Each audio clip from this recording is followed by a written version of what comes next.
Our September 2017 Household Financial Security Index is out, and it's fallen again and underscores the gap between employment and financial security. We discuss the results.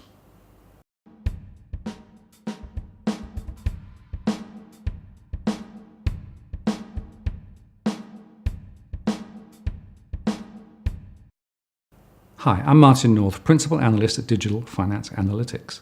The September update of the Digital Finance Analytics Household Financial Security Index underscores the growing gap between employment, which remains relatively strong, and the financial security of households. The index fell from 98.6 in August to 97.5 in September. This is below the neutral setting of 100 and continues the decline we've seen since December 2016. By way of background, these results are derived from our household surveys averaged across Australia.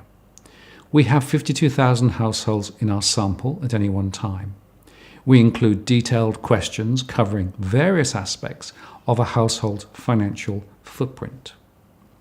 The index measures how households are feeling about their financial health. To calculate the index, we ask questions which cover a number of different dimensions.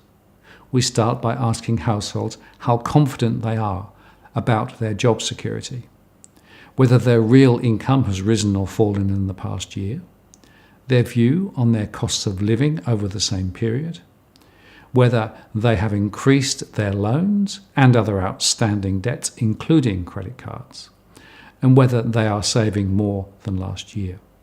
Finally, we ask about their overall change in net worth over the past 12 months. And by net worth, we mean net assets less outstanding debts.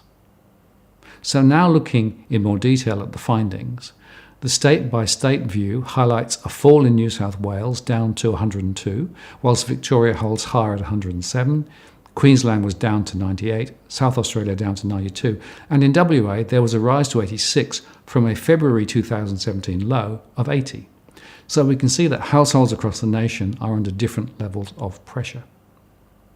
Tracking the results by age bands, we find younger households are significantly less confident, with those in the 20 to 30 year age band down to 88, those aged 30 to 40 down to 91, whilst those in the 50 to 60 year band were the most confident at 103, but still down from a peak of 111 at the end of 2016.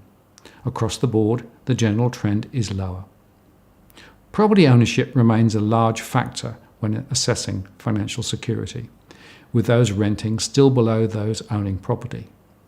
Those who are property inactive scored on average 81, whilst those with owner-occupied property rated 103, and that compared with an ongoing decline in property investor confidence, which is down now to 98, thanks to tighter underwriting standards, higher mortgage rates, and the reduction in the availability of interest-only loans. Looking at the scorecard, there was a 4% fall in households comfortable with their savings, as they are forced to raid them to cover ongoing expenses and the continued impact of low returns on deposit balances as banks seek to build margin. There was a rise of nearly 3% in households who were uncomfortable with the amount of debt they hold, reflecting higher mortgage rates, especially on investment loans and interest-only loans, and concerns about future rate movements. Finally, more households reported their overall net worth has deteriorated as home prices came under pressure in some states.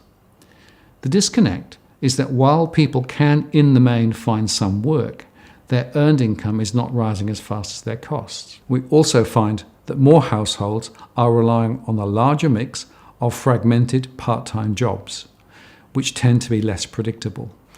As a result, we expect the current trends to continue as momentum in the housing sector ebbs.